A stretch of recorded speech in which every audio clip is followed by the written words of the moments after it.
Hola, ¿cómo están? Buenas noches. Bienvenidos a 7.000 millones, el programa de la televisión pública que aborda los temas internacionales buscando algo más de profundidad, más allá de lo que podemos ver a nivel de las noticias cada día. Maxi, ¿cómo andás? Bien, ¿vos, Jorge? Todo tranquilo por ahora. Muy bien, vamos a tener dos temas hoy en 7.000 millones. Vamos a estar hablando de la realidad de Turquía después del intento del golpe de Estado, con Susana Mangana y con Julieta Rudich, una periodista uruguaya que vive en Austria. Ambas visitaron recientemente a este país y además los debates presidenciales en Estados Unidos, ya estamos muy cerquita de lo que va a ser las elecciones también. Sí, en un ratito vamos a conversar con Álvaro Padrón sobre el tercer debate entre Hillary Clinton y Donald Trump. ¿Cuáles son los resultados? ¿Cuáles son las proyecciones para las elecciones?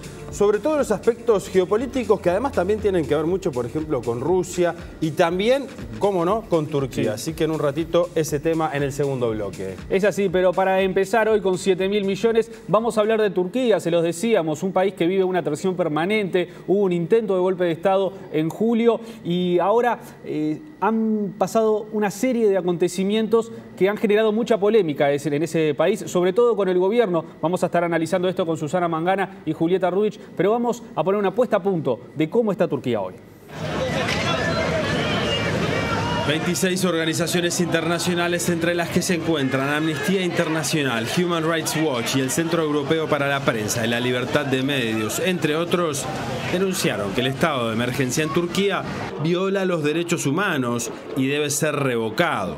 En una carta pública, las organizaciones denuncian que tras 3 meses de estado de emergencia y ante su extensión por 3 meses más, el gobierno turco pone en peligro los principios generales del Estado de Derecho y los derechos humanos.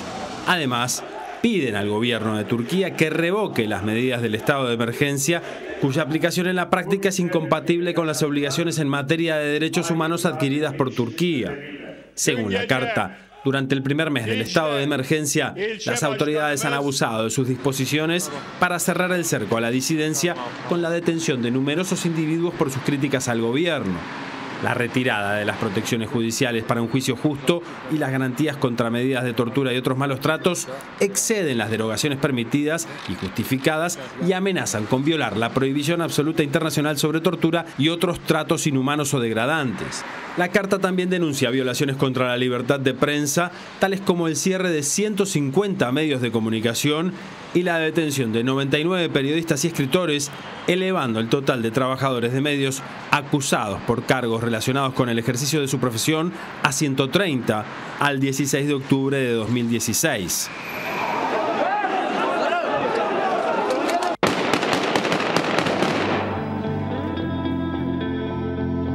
Bien, y para comprender un poco mejor qué es lo que está pasando en Turquía, vamos a hablar con dos personas que estuvieron recientemente en Estambul, nuestra columnista Susana Mangana y también la periodista uruguaya Julieta Rudich. Julieta y Susana, bienvenidas a 7.000 millones. Hola, buenas noches, muchas gracias. Bueno, Julieta, ¿cómo es el ambiente hoy en día en Estambul? Estuve en la primera semana de septiembre en Estambul para hacer un documental rápido, periodístico para la televisión pública de Austria y para dar una imagen general de la situación al público de Austria, porque Austria, así como Alemania, ahí tenemos una amplia población de origen turco. De origen turco o de origen de Turquía, podemos decir, porque no sé cuánta gente sabe en general, creo que se pasa un poco por alto el tema de que 1 de cada 4 personas que viven en Turquía es kurdo, de lo que se llama la minoría kurda, que tiene entre 20 y 25 millones, o sea, puede ser hasta entre una cuarta parte de la población hasta un poco más. Digo esto porque el tema en Turquía que está muy grave en estos momentos, la vía autoritarista que ha emprendido Erdogan ya algo antes de lo que fue el intento de golpe de Estado y ahora mucho más y la gente vive con miedo y está en hay un estado de excepción, tiene mucho que ver también con la postura que ha asumido Erdogan el presidente de Turquía, de cara a lo que sería la minoría kurda. En ellos, Erdogan, me parece, y nos parece a muchos de los que observamos, él ve en ellos un enemigo para él más peligroso para él que lo que puede ser el Estado Islámico o todos los otros factores que están contribuyendo a una gran inestabilidad en la región. No sé si... Sí, ¿cómo lo viste tú, Susana? Bueno, yo lo primero que tengo que contar es que coincidimos, tanto Julieta como yo, en que el clima es de inestabilidad, de incertidumbre. Me encontré con ciudadanos de a pie que, incluso estando a favor del presidente y del gobierno en las medidas autoritarias, por otra parte, que ha tomado, porque son ya 100.000 puestos de trabajo que han sido personas que han sido destituidas de su cargo. El día 5 de octubre, cuando yo emprendía el regreso hacia Uruguay, se destituyeron a 12.800 policías. Incluso aquellos que están a favor entienden que solo Dios, solo Alá puede saber lo que va a ocurrir aquí mañana. Pero esa misma frase te la decían también académicos o profesores que abiertamente critican esta deriva autoritarista del régimen de Erdogan. Pero por otra parte también hay que comprender por qué los kurdos siguen siendo el adversario, el enemigo público número uno para su gobierno y para las autoridades turcas. Siempre lo han sido, porque justamente ahora que son ellos los que ponen el pecho a las balas, los que luchan contra el Estado Islámico, y lo tenemos bien presente en la batalla ahora de Mosul, que nos cuentan que es la batalla final para terminar ahora sí con el Estado Islámico, ese grupo ultraterrorista, han ganado entonces aceptación a nivel internacional, están siendo financiados pero apoyados logísticamente con la entrega de armas por parte de la Unión Europea, de Estados Unidos. Entonces yo creo que el presidente turco teme que evidentemente los kurdos salgan ganando con esta contienda contra el Estado Islámico, y lo que puede terminar es en exigir mayor cuota de soberanía o de independencia territorial en un país que evidentemente no quiere ceder esa soberanía. Con lo cual el Estado Islámico es un enemigo, pero es un enemigo relativo. No lo era hasta el pasado 15 de julio, cuando tuvimos la sonada golpista y también cuando golpeó muy duro el terrorismo de base islamista, el Estado Islámico Daesh, en el aeropuerto de Estambul. Julieta, el momento del intento de golpe de Estado, ¿cómo se vivió desde allí? ¿No? Porque nosotros tenemos la visión. En Turquía, es decir, yo misma tuve que preguntar allí. Estuve con una familia de un soldado muerto en ese día, en el golpe de Estado. Era una familia casualmente kurda. Nos contaron que esa misma noche al soldado de servicio militar obligatorio, le faltaban nada, creo que 23 días para cumplir el servicio militar. Y esa noche él se comunicó con la familia y dijo: nos están llamando para un ensayo, para una maniobra. Sí, una maniobra, exacto. Y eso fue lo último que escucharon. Luego resulta que no volvieron a saber de él y tardaron semanas en averiguar su paradero. Después no les querían entregar el cuerpo, que es una manera como de penalizar y de castigar a la familia. Tuvieron que recurrir a organizaciones de derechos humanos hasta llegar a ese punto de conseguir el cuerpo, y tenía como 20 balas. Ellos, esta familia, están convencidos de que ese intento de golpe de Estado fue una puesta en escena. Claro. Luego también estuve con el hermano de un maestro de escuela que desapareció, también preso, acusado de pertenecer a la organización de Gülen. La gente está desesperada porque se dan cuenta de que ahora, con la excusa de que todo el mundo podría ser del movimiento Gülen o de lo que fuera, todo el mundo puede ser preso. Esa es la situación que se vivió. Después nos encontramos también con gente que está muy a favor de Erdogan, porque en realidad ha aumentado su popularidad. Sí, su figura se reforzó después de este incidente. Exacto. Y entonces también nos encontramos con aquellos que dicen: yo, cuando Erdogan llamó a defender la democracia. Sí, que la gente saliera a la calle a combatir el golpe. Yo me encontré con gente que dijo: yo salí. Entonces sí que está polarizado, pero no abiertamente polarizado, porque quienes están ahora en contra de Erdogan no lo dicen, tienen miedo. Claro. Y luego está el factor también de que el factor internacional, no sé si, no quiero hablar demasiado, pero estuve con un periodista, Şener, yo me apunto los nombres porque soy un poco olvidadiza en los nombres, pero ya Nedim Şener, que él junto a otros se hicieron bastante famosos en el 2003 al ser los dos arrestados por escribir un libro en el que denunciaban al movimiento Gülen. Y estuvieron un año en la cárcel. Ellos ahora están libres, son críticos ante Erdogan, pero también ante Gülen. Y este periodista sostenía que Gülen era un movimiento apoyado por Estados Unidos. Algo que no hemos visto en los medios occidentales. Sí, no se ha hablado tanto de eso. Y le pregunté, porque claro, son acusaciones que, bueno, ¿cuáles son los argumentos?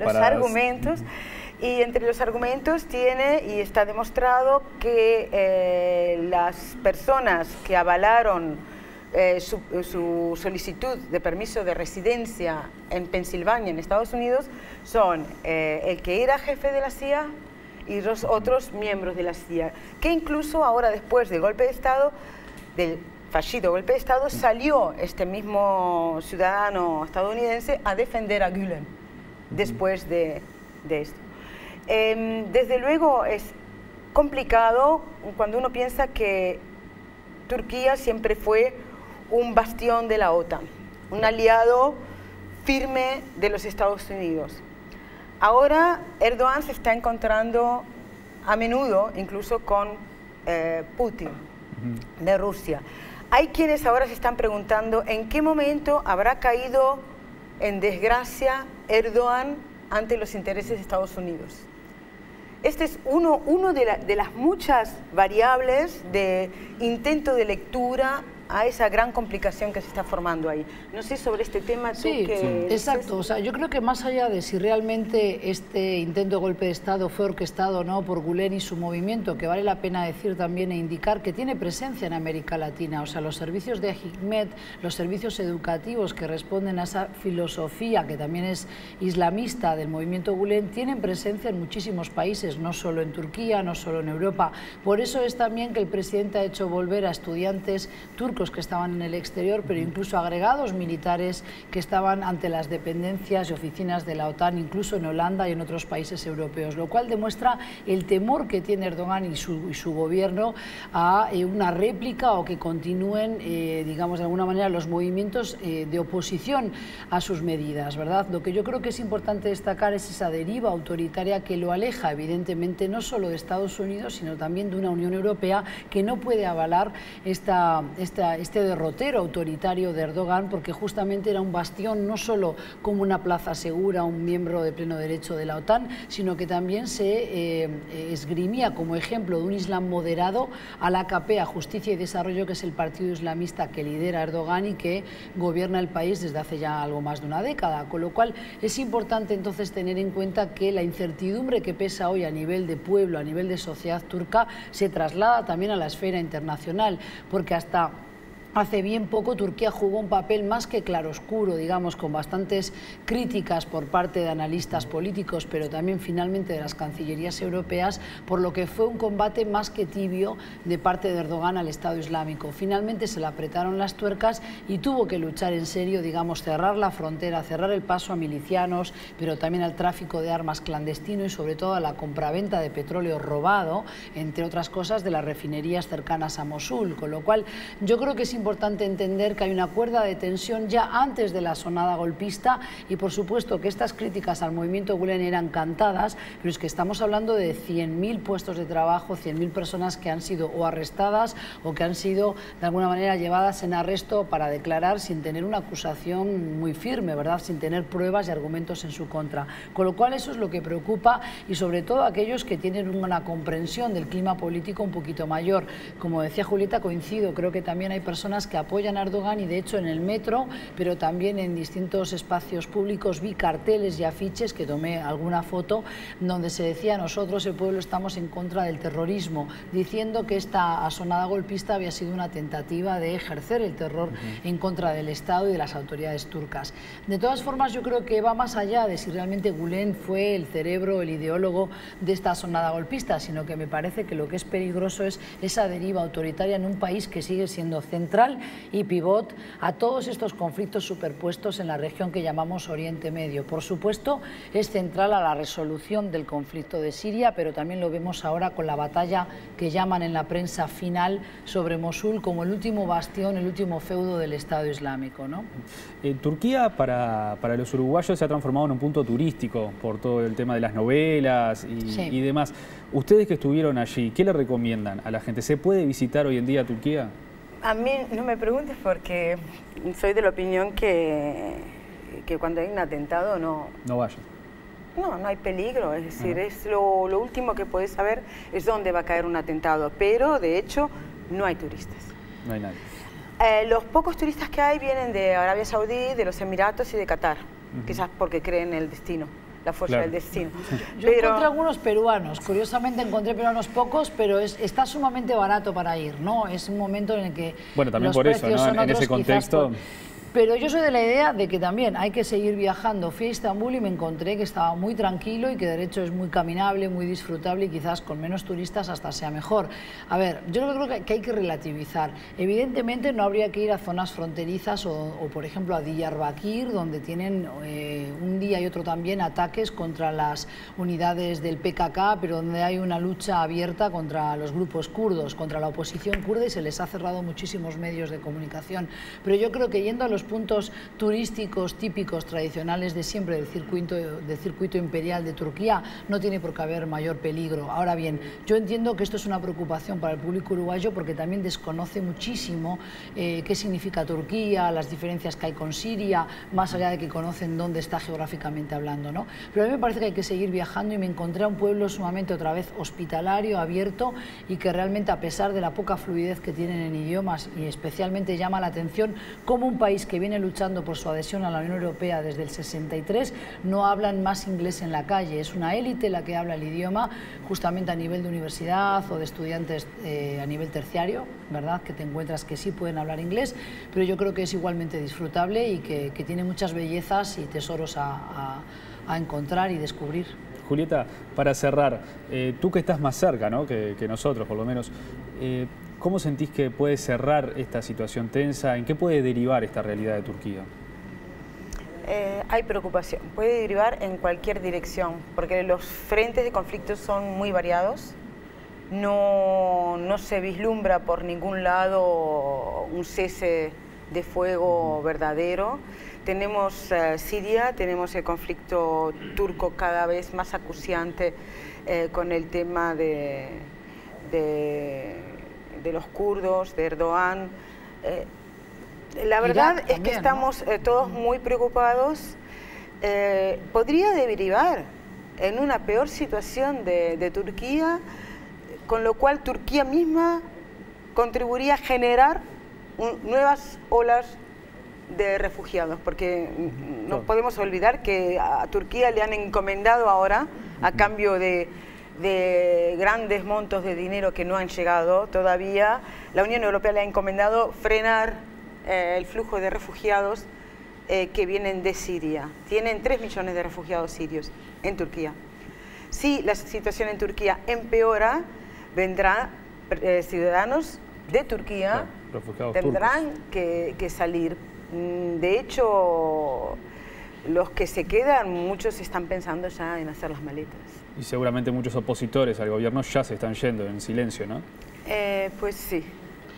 Yo lo que creo que igual, aunque intenten irse, no se les va a dejar entrar fácilmente a una Unión Europea que se está blindando cada vez más y que producto de esos acuerdos a los que hacía mención Julieta, que hemos explicado en esta columna en otras ocasiones, es el gendarme ahora de Oriente Medio, con lo cual no se les permite salir a los refugiados. O sea, los sirios que están dentro de esos campos de refugiados, como se les llama en Turquía, no pueden elegir me voy o me quedo, es decir, tienen que quedarse porque no tienen a dónde ir. Entonces eso es una realidad, pero a mí me parece que Turquía sigue siendo un país que tiene alguna carta bajo la manga, es decir, es un país importante para la OTAN, sobre todo cuando todavía hay conflictos intermitentes en la región, especialmente ahora la batalla contra el Estado Islámico. No en vano es la recta final de la campaña presidencial, no solo de Trump, sino también del gobierno de Obama, con lo cual van a querer anotarse un tanto a su favor, y yo creo que ahora sí vamos a ver que se intensifica esa batalla por Mosul. Turquía quiere intervenir porque justamente quiere ser partícipe de una batalla batalla que le toca muy de cerca porque entiende que después de lo que ocurra con los ciudadanos, los habitantes que viven en Mosul, podrá verse afectado. Quizás hay mayor éxodo de habitantes que puedan querer entrar a Turquía, mientras que las autoridades chiíes que gobiernan en Irak no quieren la injerencia turca, entre otras cosas porque Turquía tiene esa cuerda de tensiones con los kurdos y los kurdos están combatiendo junto a las unidades de élite formadas por Estados Unidos y otras potencias extranjeras del ejército iraquí contra el Estado Islámico, con lo cual aquí lo que tenemos es un tablero de ajedrez y están moviendo sus peones todos para que esa jugada sea lo más favorable posible a sus intereses. Bueno, Julieta, Susana, muchísimas gracias por su análisis y por sus experiencias allí en Estambul. Será un gusto recibirlas nuevamente cuando estés por acá, Julieta, también. Estás bienvenida siempre, las puertas de 7.000 millones están abiertas. Y ahora nos vamos a ir a una pausa. Ya viene Jorge y Álvaro para hablar de los debates en Estados Unidos entre Hillary Clinton y Donald Trump. Y antes de ir a la pausa, vamos a ver el descubrimiento de unos arqueólogos guatemaltecos, una nueva ciudad maya. Arqueólogos guatemaltecos dijeron que el hallazgo de 2 tumbas y un monumento descubierto en Petén dará información muy valiosa sobre un enfrentamiento entre 2 reinos ubicados en las tierras bajas mayas durante el periodo clásico, entre el 250 y 900 después de Cristo. Desde el año 2000, el arqueólogo Francisco Estrada Belli, quien dirige el proyecto arqueológico de la ciudad maya de Olmul, y su equipo protegieron el sitio de los saqueadores con 4 guardaparques. Estas personas también protegen las estructuras de Olmul de la erosión mediante el uso de techos. Como resultado, el coordinador de la Fundación Maya Cultural y Natural, Héctor Escobedo, dijo que las estructuras de Olmul se encuentran entre las mejores conservadas de la región maya. Y yo me atrevería a decir que con el descubrimiento de este año, la estructura 1 de la Chotal es uno de los edificios preclásicos mejor conservados de toda la región maya. Canul y Tikal, 2 grandes reinos de este periodo, competían entre sí por el control de los recursos y las ciudades colindantes. Este hallazgo espera arrojar luz sobre los cambios políticos que se produjeron en el momento. En otra tumba en Olmul se encontraron los restos de una persona de mediana edad acompañado de varios vasos y ornamentos de jade. Un collar de jade podría ser un trofeo de guerra, explicó Estrada Belli en el Palacio Nacional de Cultura. Something very surprising for us because having worked there for almost 16 years, this is the first major find of this kind. The offerings include some elaborate ceramics and objects of bone and shell, but the most interesting is one that has an inscription that states that the object is a jade necklace piece, belongs to a king from another place. Los arqueólogos esperan resolver el misterio de cómo este collar llegó a estar aquí. A través del proyecto arqueológico Olmul, Estrada Belli y su equipo investigan el ascenso y caída de las civilizaciones que vivían en las tierras bajas mayas. Las interacciones de los seres humanos y su medio ambiente a través del tiempo son un área de interés especial. So it's a reference to geopolitical connections, a long distance between these 2 kingdoms, and it speaks to the existence of a great empire in the Maya lowlands at this time, in the 7th century AD. So for us it's very important because it helps explain the relationship between these large and small kingdoms in the Maya lowlands and the existence of an empire. Los mayas construyeron templos altos y elaborados palacios en Centroamérica y el sur de México antes de abandonar misteriosamente sus ciudades alrededor del 900 después de Cristo.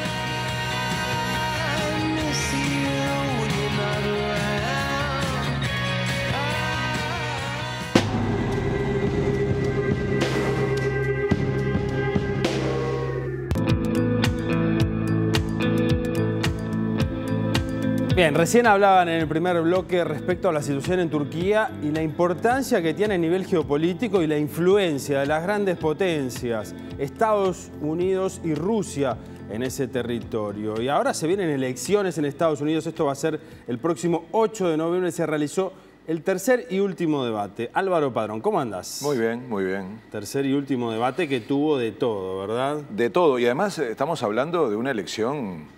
Si uno mirara en otro país diría, bueno, es pintoresco, algún lío, alguna discusión, pero estamos hablando de la principal potencia del mundo, definitoria de temas militares, políticos, económicos, culturales. Es decir, el consumo que hacemos en el resto del mundo de la producción cultural norteamericana demuestra el nivel de influencia de esa sociedad, de ese país, y cuando uno observa la calidad de los debates políticos, de los políticos y de las ideas o no ideas que se vuelcan, se asusta porque esa influencia de alguna manera está también pautada por ese nivel y impresiona, ¿no? Porque además todos dicen que es el peor en la historia. Sí, por eso son dos candidatos que tienen muchísimos rechazos, tanto Hillary Clinton como Donald Trump, pero parece, de acuerdo, si uno mira la prensa, hay unanimidad. Donald Trump se trata de una persona que tiene unas características muy peculiares. Hay como una alineación importantísima atrás de la figura de Hillary Clinton. De eso vamos a hablar en un rato, pero vamos a hablar primero de la influencia de Rusia en las elecciones. Dicen que está influyendo Vladimir Putin, que es una marioneta Donald Trump de Vladimir Putin. Vamos a ver qué se dijeron respecto a esto y después conversamos sobre el tema. Russian government has engaged in espionage against Americans. They have hacked American websites, American accounts of private people, of institutions. Then they have given that information to WikiLeaks for the purpose of putting it on the internet. This has come from the highest levels of the Russian government, clearly from Putin himself, in an effort, as 17 of our intelligence agencies have confirmed, to influence our election. So I actually think the most important question of this evening, Chris, is finally, will Donald Trump admit and condemn that the Russians are doing this and make it clear that he will not have the help of Putin in this election, that he rejects Russian espionage against Americans, which he actually encouraged in the past. Those are the questions we need answered. We've never had anything like this happen in any of our elections before. I don't know Putin. He said nice things about me. If we got along well, that would be good. If Russia and the United States got along well and went after ISIS, that would be good. He has no respect for her. He has no respect for our president. And I'll tell you what, we're in very serious trouble because we have a country with tremendous numbers of nuclear warheads, 1,800, by the way, where they expanded and we didn't. 1,800 nuclear warheads, and she's playing chicken. Look, Putin, from everything I see, has no respect for this person. Well, that's because he'd rather have a puppet as president of the United States. No puppet. And it's pretty clear. You're the puppet. It's pretty clear you won't admit that the Russians have engaged in cyber attacks against the United States of America, that you encouraged espionage against our people, that you are willing to spout the Putin line, sign up for his wish list, break up NATO, do whatever he wants to do.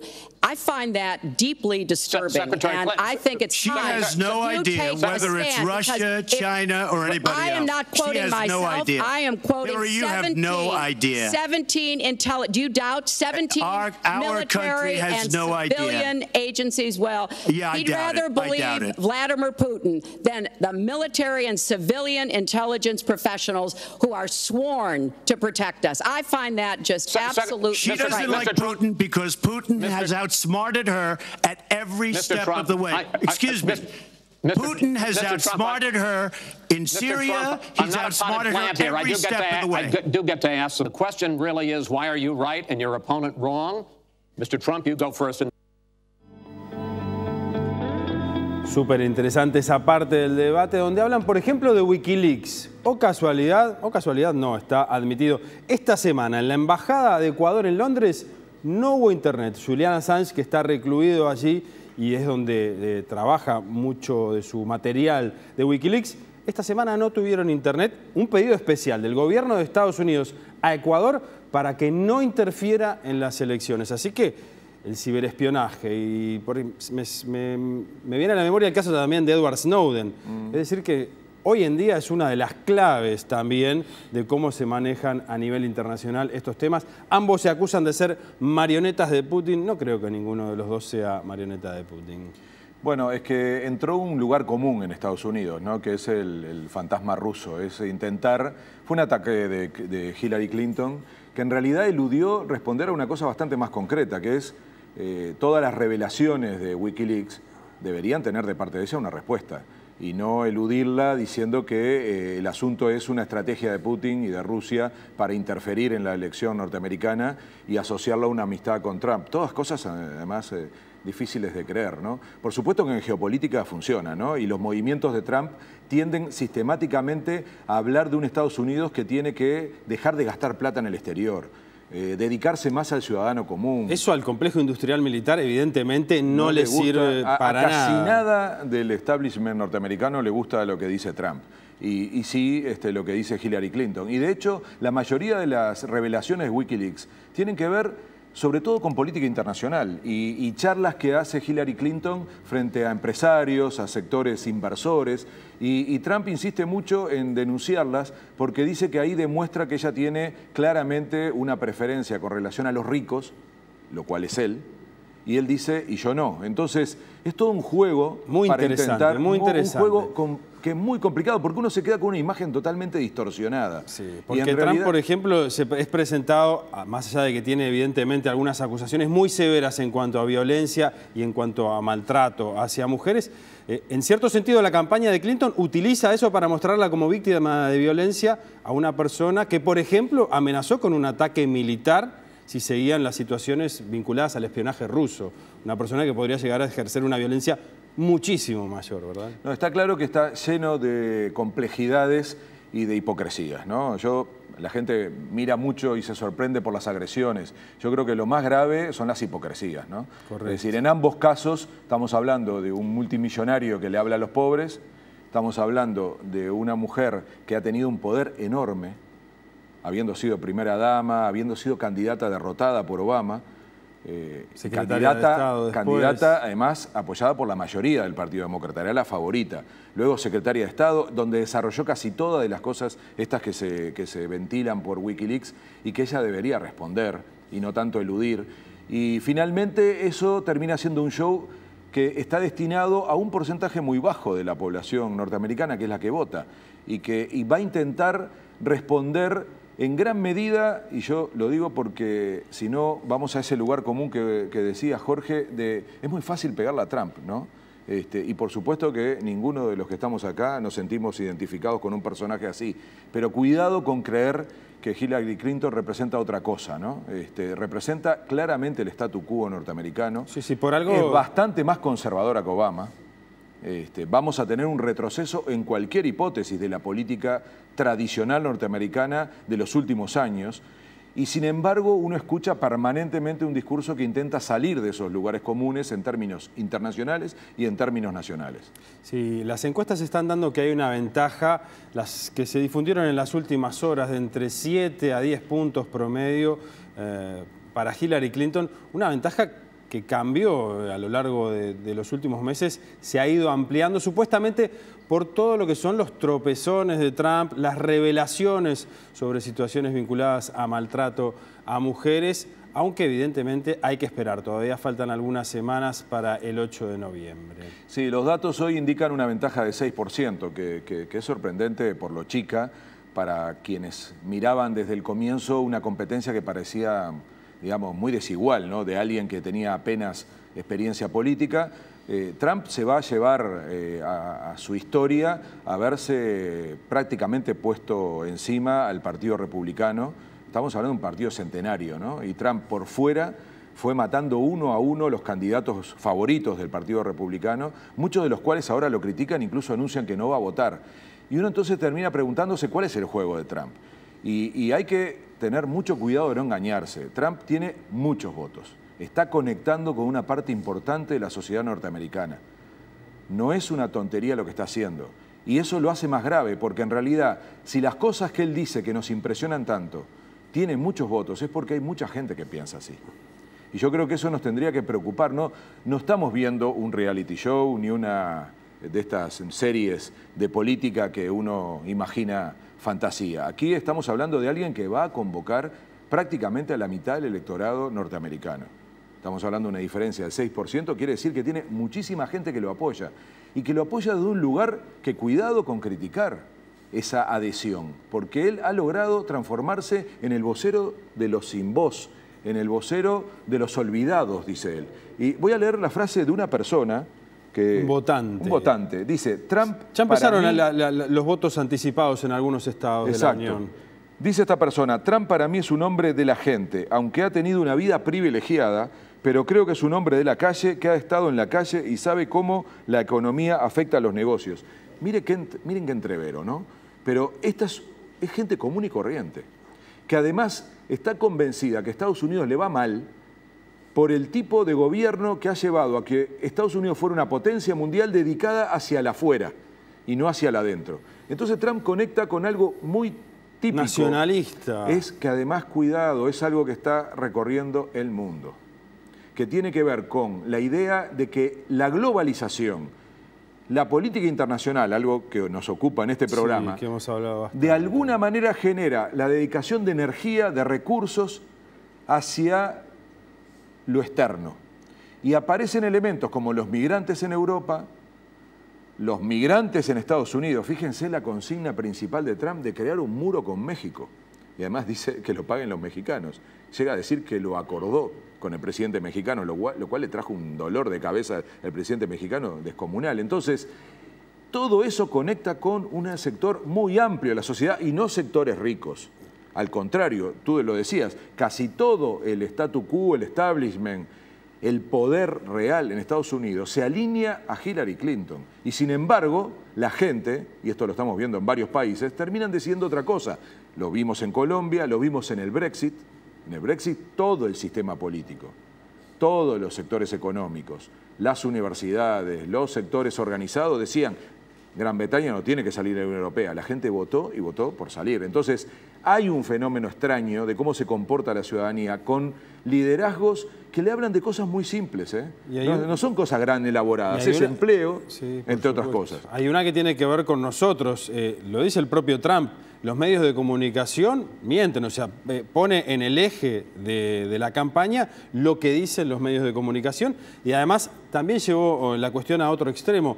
Por ejemplo, hablando de que no sabe si va a respetar las elecciones, no sabe si se las van a robar, es decir, que realmente ha llevado las cosas hasta el límite. Es su técnica, ¿no? Y le da resultado. Por eso, insisto, nos sorprende. A veces nos reímos.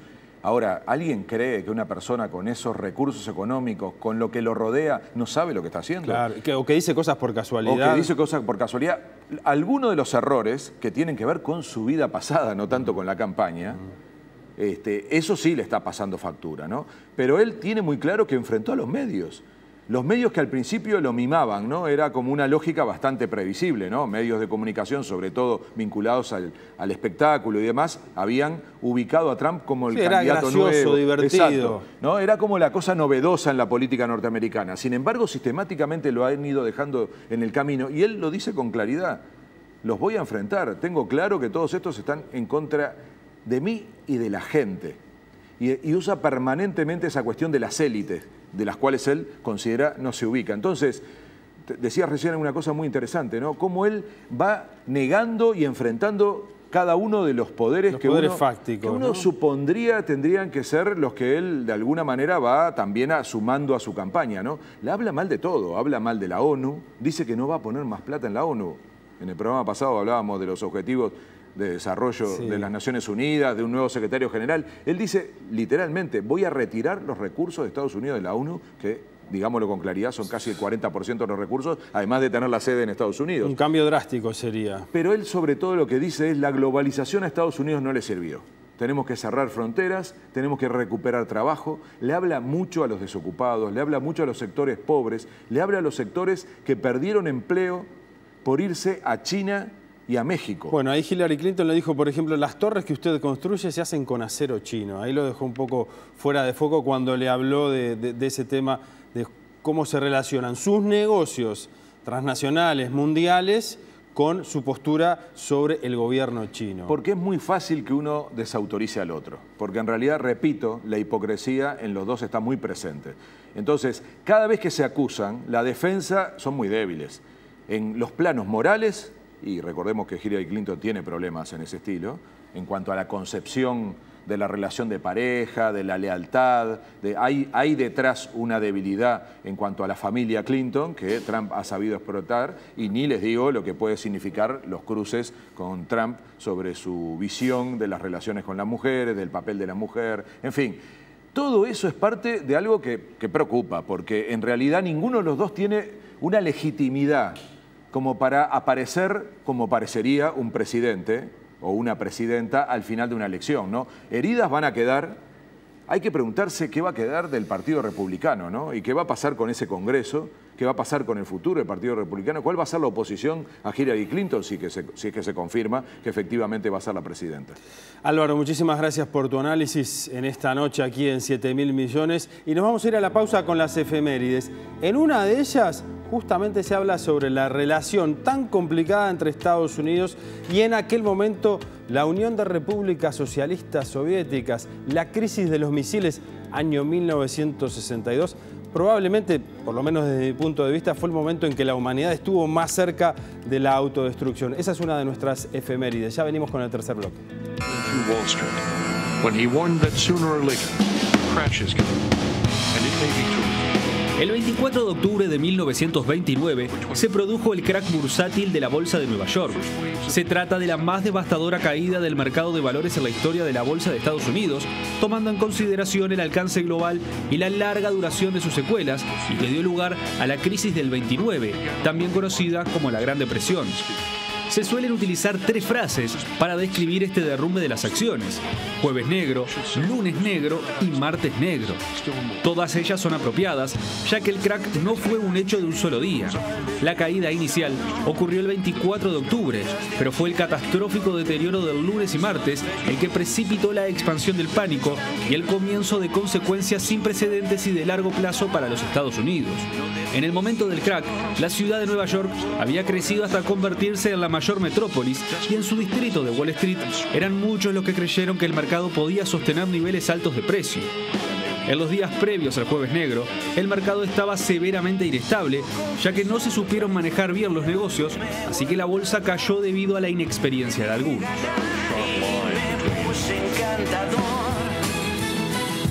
El 28 de octubre de 1962, Estados Unidos y la Unión Soviética llegaron a un acuerdo para cerrar la crisis de los misiles de Cuba.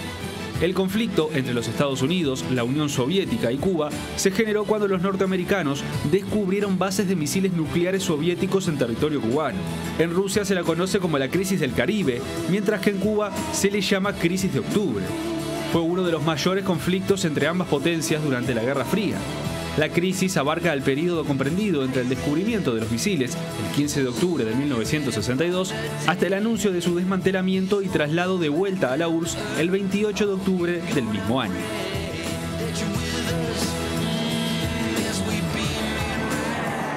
Entre el 27 y el 29 de octubre de 1922, se desarrolló la Marcha sobre Roma.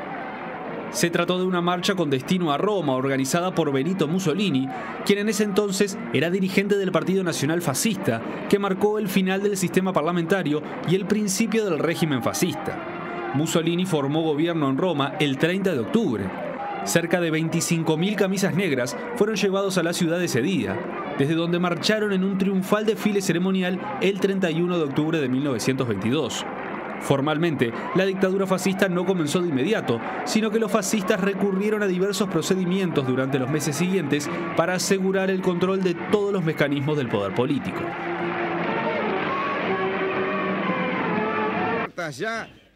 Las elecciones presidenciales de Argentina de 1983 se llevaron a cabo el domingo 30 de octubre con el objetivo de volver a la democracia tras la dictadura de 1976.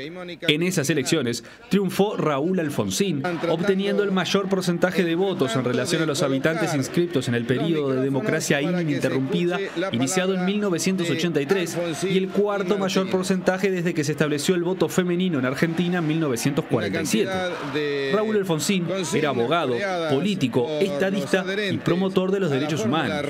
Se destacó como dirigente de la Unión Cívica Radical y de la Unión Cívica Radical del Pueblo. También se desempeñó como vicepresidente de la Internacional Socialista. Algunos sectores lo reconocen como el padre de la democracia moderna en Argentina. De la Unión Cívica Radical, todo el esfuerzo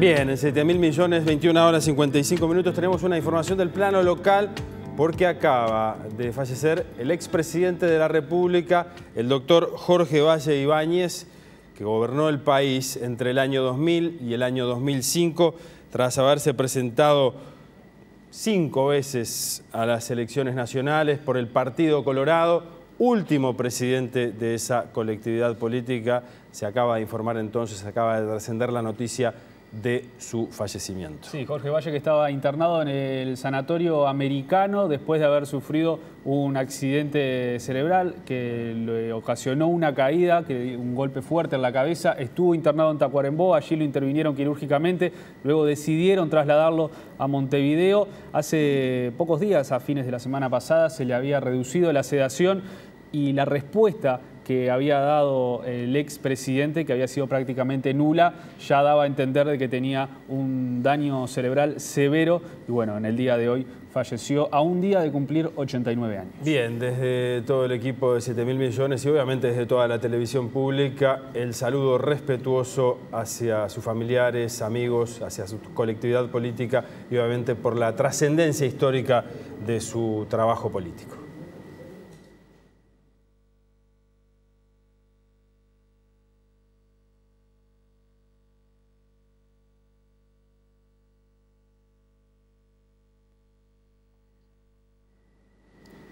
Muy bien, antes de despedirnos vamos a recordarles nuestras redes sociales. En Twitter somos @7mmillones. El programa lo pueden ver a partir de mañana en la videoteca, en Televisión Nacional, tnu.com.uy, y los informes más destacados de 7.000 millones estarán en portal tnu.com.uy.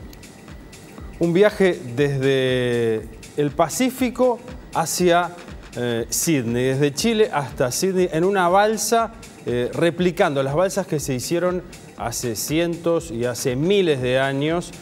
Ya hubo una expedición muy famosa, la expedición Kon-Tiki, que realizó parte de esa travesía, pero en este caso es mucho más larga de lo que se realizó hasta el momento. Van a partir cuando terminen de construir esa balsa. Es un investigador estadounidense británico, debí decir, que está liderando esta expedición que pronto va a zarpar. Les contamos al respecto.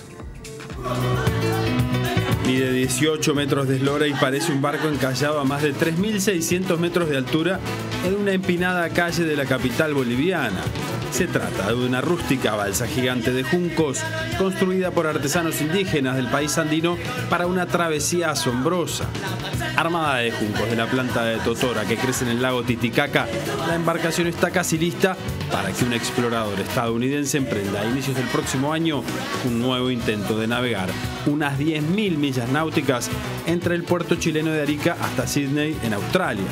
El biólogo y explorador Phil Buck, de 51 años, quiere probar cuán lejos pueden llegar estas balsas de totora después de 2 expediciones en los últimos 16 años. Intentó llegar en 2003 a Australia, pero una avería en la balsa le frustró su meta. En este segundo intento, seguro que llegaremos hasta Australia. Nunca se hizo un viaje tan largo y la intención es demostrar cuán lejos pueden llegar estas rústicas balsas. El estadounidense supervisa a los indígenas aymaras que arman a mano la embarcación. La travesía también se presenta como una oportunidad para que los artesanos del grupo indígena aymara cumplan un anhelo de ver su obra navegar por varios océanos y cruzar el mundo.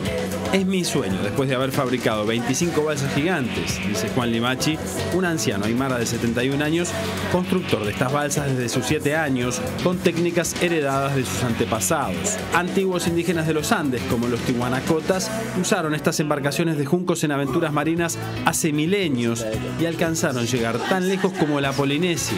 Ya no existe esta tecnología, es como un arte. Admiro a esta gente y su cultura, afirma Buck, quien comandará la expedición Viracocha 3, con la que busca cristalizar en un periodo de 6 meses el trayecto Arica-Sydney, zarpando en febrero. En su primera expedición, con el Viracocha 1, en el 2000, Buck navegó 2.400 millas náuticas desde Arica a la isla de Pascua para probar que los antiguos navegantes andinos pudieron llegar a esa remota isla. El explorador quedó fascinado a los 11 años cuando leyó el libro del aventurero noruego Thor Heyerdahl, pionero en navegar en 1947 más de 5.000 millas a través del Pacífico en una balsa de totora. Allí comenzó este sueño, refiere el biólogo norteamericano. Pero navegar desde Arica hasta la isla de Pascua es solo la cuarta parte de la distancia hasta Australia. Esta vez después, el Viratocha 3, que toma el nombre del más importante dios andino, no hará escala en la isla pascuense. Cruzará los océanos por el norte con 8 o 10 tripulantes de varias nacionalidades. Solo algunos instrumentos de navegación serán modernos. La balsa de velas y 3 mástiles navegará con los vientos y las corrientes marinas.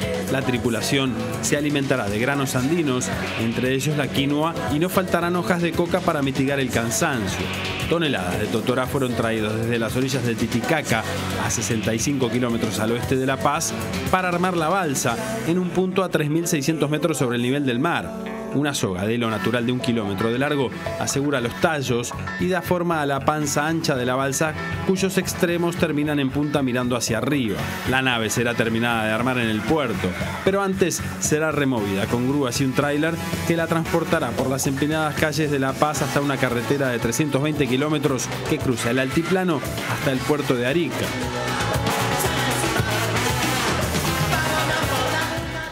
Bueno, nos vamos nuevamente recordando la noticia que les dimos hace unos minutos, el fallecimiento del doctor Jorge Valle Ibáñez. Obviamente en la edición de TNU, de InfoTNU de 23:30 vamos a tener más ampliación sobre este tema. Sí, vamos a ampliar sobre esta noticia de último momento. 23:30, la última edición de InfoTNU por la pantalla de Televisión Nacional. Quedan en compañía de Estadio 1, que pasen muy bien.